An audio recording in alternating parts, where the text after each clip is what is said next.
I'm guessing that you already know how important and effective journaling can be. But if you're just starting out, there's no better time to start than now, when we can get thoughts out of our heads where they just go in circles and give them some external expression. It renews us and allows us to start over. There are many ways to accomplish this, one of which is to keep a journal. My journaling process is unique to me. My goal for keeping a journal is to extract wisdom from the past that I can apply to the future so that I don't keep doing stupid things, but rather repeating things that worked well in the past. A journal is where I write down ideas, teach my mind, and use as a tool for self-discovery. I have a habit of remembering only a few significant events. I approach my journal in the same way. I distill past experiences down to the significance, and then I remember the significance while letting go of the details. I write down what is significant and what is important in my own life to the gist of the story, and then I remember it so that the weight of the detailed recollection does not crush me. The act of journaling, of getting it out of myself, putting it down on paper is where the potency is. I don't use my journal as a diary or to-do list of what I do on daily, weekly, and monthly basis. For the same reasons you can keep a diary. There's nothing wrong with writing incomplete sentences about what happened on daily basis, as you can have a section in your journal for a diary entries. We develop habits or routines. I don't want to add another obligation or task to my list.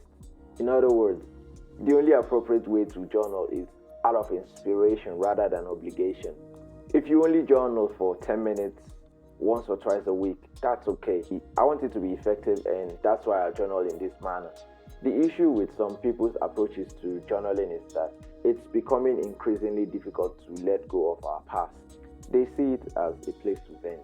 They become emotional when they read their journals because they are reliving their experiences. Memory's purpose is not so much to recall all the intricate details of our past experiences as it is to extract the moral while discarding the details.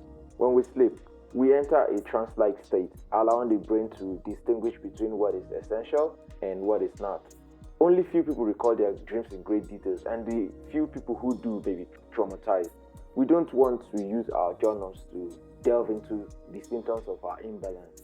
When this happens, the mind is hardwired for uncontrollable restlessness and the soul is starved for meaningful purpose. Personally, I would avoid reading any book that would have that effect on my mental health.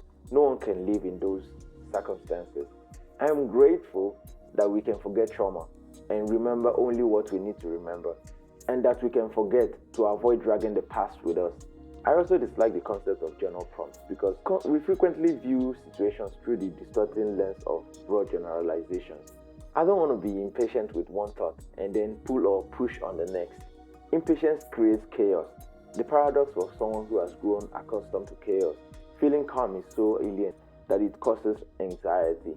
The chaos in our heads exacerbates the chaos in our lives. Some rumination and thoughts do not correspond to any actual situation. Rather than allowing my mind to run wild on an illusion, I reined it in and shifted my focus on discernible details and identifiable facts the moment it began to wander.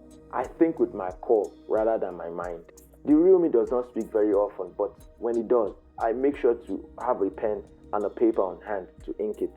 I am not my thoughts. I've learned to quiet my mind.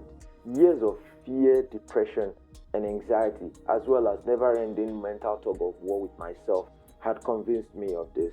Sometimes, I'm embarrassed by the thoughts that run through my head.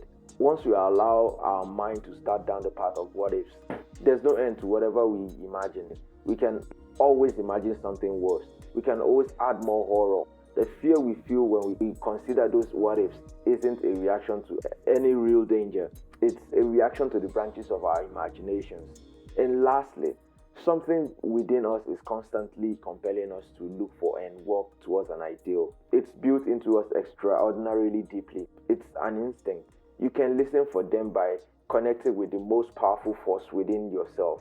If nothing else, journaling will help you observe yourself more effectively, which is a type of balancing action in and of itself.